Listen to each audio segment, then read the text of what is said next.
It seldom rains in Amalfi in June unless the Circo family is here. Vince planned on swimming 2 days. The first was Saturday, which was the first heavy rainstorm of the month, followed by today's typhoon, which was his second planned trip to the beach.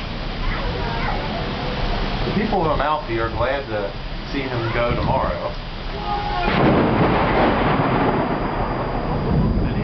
Yeah.